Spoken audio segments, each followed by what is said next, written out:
Assalamualaikum warahmatullahi wabarakatuh. Kita ketemu lagi di Al-Amin Channel dalam tema langkah-langkah menuju sukses. Kemarin kita sudah bahas ada 4 yang mesti kita miliki ketika kita ingin sukses di bidang apapun. Yang pertama, kita harus berangkat dari tujuan yang jelas. Melangkahnya segera, belajarnya mesti detail, dan jalan terus. Nah, yang kelima ini agak panjang, menikmati perjalanan. Nah, di tengah perjalanan nanti kita akan banyak bertemu dengan benturan-benturan, kadang belok sana belok sini, tapi ketika kita memegang tujuan sebagai fokus, kita tarik garis lurus, itu yang menjadi track kita, menjadi alarm ketika kita agak sedikit belok, dikembalikan ke jalan itu. Nah, kita coba nanti akan membahas, memperdalam topik-topik ini, tapi mungkin contoh-contoh yang kita berikan itu terkait dengan kewirausahaan. Karena salah satu tujuan kami membuat channel ini sebagai wadah, mudah-mudahan ini nanti bisa menjadi wadah diskusi dalam kewirausahaan, wirausahawan muslim khususnya. Nah, sekarang kita kembali dulu ke tujuan, karena ini akan mempengaruhi perspektif kita, sudut pandang kita melihat persoalan di perjalanan.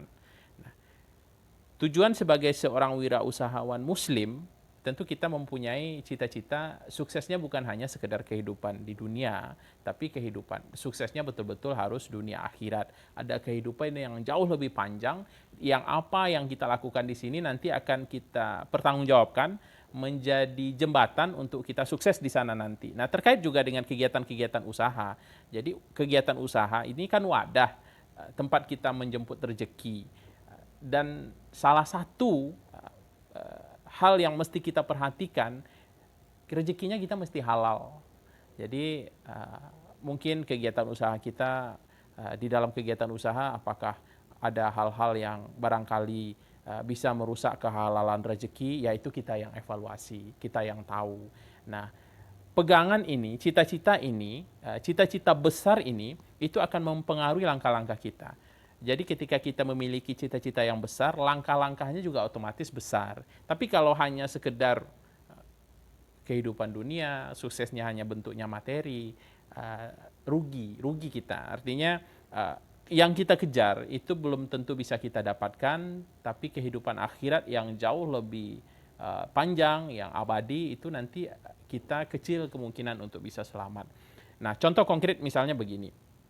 Ketika di perjalanan kita tidak mencapai apa yang kita kejar, tidak sampai kepada target yang kita tuju.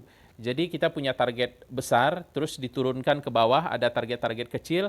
Nah, mungkin kita terlambat, mungkin kita terbentur, apa yang kita tuju nggak tercapai. Nah, definisi standar yang biasanya kita simpulkan kejadian-kejadian seperti ini kan sebagai sebuah kegagalan.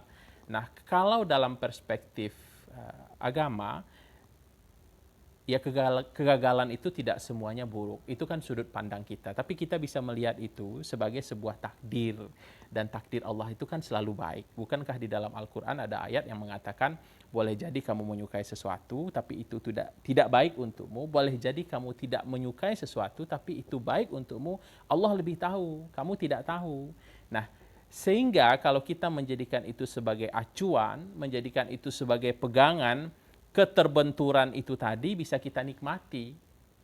Kegagalan itu tadi bisa kita nikmati. Kita anggap sebagai sebuah proses yang wajar untuk mencapai tujuan yang kita capai. Jadi perspektif, sudut pandang kita di dalam melihat persoalan-persoalan di perjalanan itu akan mempengaruhi kita bisa menikmati perjalanannya atau tidak. Karena di perjalanan ini nanti akan sangat panjang. Bisa jadi apa yang kita capai itu kita maunya ke sana, tapi takdirnya mengalihkan ke sini. Tapi ketika kita yakin bahwa kita sampai di sini karena takdir Allah, Allah yang menentukan, dan ini adalah baik walaupun awalnya kita tidak suka. Misalnya di dalam bisnis kita rugi, kita ditipu orang, duitnya hilang, utangnya banyak, dan lain sebagainya, itu adalah proses. Jadi langkah kelima untuk kita bisa menjadi sukses itu adalah menikmati perjalanan. Nah, bagaimana cara kita menikmati perjalanan itu tergantung dari perspektif kita, tergantung dari sudut pandang kita melihat persoalan-persoalan yang ada di perjalanan. Nah, kawan-kawan yang menonton channel ini nanti juga bisa memberikan pendapat, memberikan masukan, atau memberikan pertanyaan di kolom komentar terkait dengan kewirausahaan atau kegiatan-kegiatan yang bisa kita diskusikan di forum ini. Terima kasih. Assalamualaikum warahmatullahi wabarakatuh.